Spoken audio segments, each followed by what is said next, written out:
आज हम आपको बताएंगे कि उपराष्ट्रपति का चुनाव कैसे होता है और कौन इसमें मतदान कर सकता है, किस तरह वोटों की गिनती की जाती है।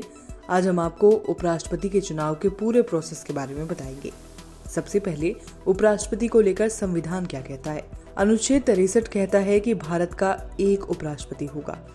अनुच्छेद 64 के अनुसार उपराष्ट्रपति राज्यों की परिषद का पदेन अध्यक्ष होगा। अनुच्छेद 65 के अनुसार राष्ट्रपति की मृत्यु, इस्तीफे या हटने की स्थिति में उपराष्ट्रपति उस तारीख तक राष्ट्रपति के रूप में कार्य करेगा जब तक नए राष्ट्रपति की नियुक्ति नहीं की जाती। उपराष्ट्रपति का चुनाव कब होता है? उपराष्ट्रपति का कार्यकाल पूरा होने के 60 दिनों के अंदर चुनाव होता है। इसके लिए चुनाव आयोग एक निर्वाचन अधिकारी नियुक्त करता है। ये निर्वाचन अधिकारी किसी एक सदन का सेक्रेटरी जनरल होता है।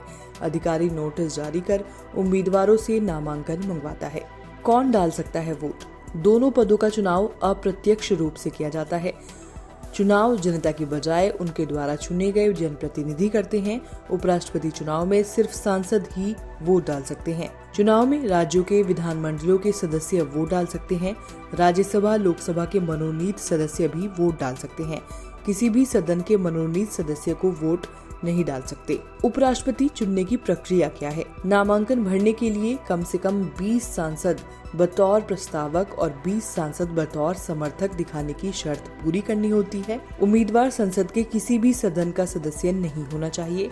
सांसद चुनाव लड़ना चाहता है तो उसे संसद की सदस्यता से इस्तीफा देना होगा।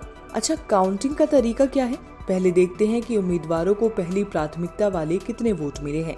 उम्मीदवारों को मिले पहली प्राथमिकता वाले वोटों को जोड़ा जाता है। इसके बाद कुल संख्या को 2 से विभाजित किया जाता है और भागफल में 1 जोड़ दिया जाता है। फिर जो संख्या मिलती है उसे वो कोटा माना जाता है। अगर कोई पहली काउंटिंग में जीत के लिए जरूरी कोटे के बराबर या उससे अधिक वोट हासिल करता है तो उसे जीता हुआ घोषित किया जाता है। अगर रिजल्ट नहीं निकल पाता तो इस प्रक्रिया को आगे बढ़ाया जाता है। फिर सबसे कम वोट पाने वाले उम्मीदवार को चुनाव की रेस से बाहर कर दिया जाता है। इसके बाद पहली प्राथमिकता वाले वोटों में ये देखा जाता है कि वोटिंग में दूसरी प्राथमिकता किसे दी गई है। इसके बाद दूसरी प्राथमिकता वाले इन वोटों को दूसरे उम्मीदवारों के खाते में ट्रांसफर कर दिया जाता है।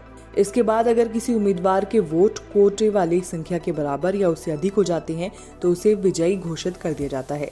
ये प्रक्रिया तब तक जारी रहती है जब तक किसी एक उम्मीदवार को कोटे के बराबर वोट हासिल ना हो जाए। अच्छा, अगर विवाद हुआ तो?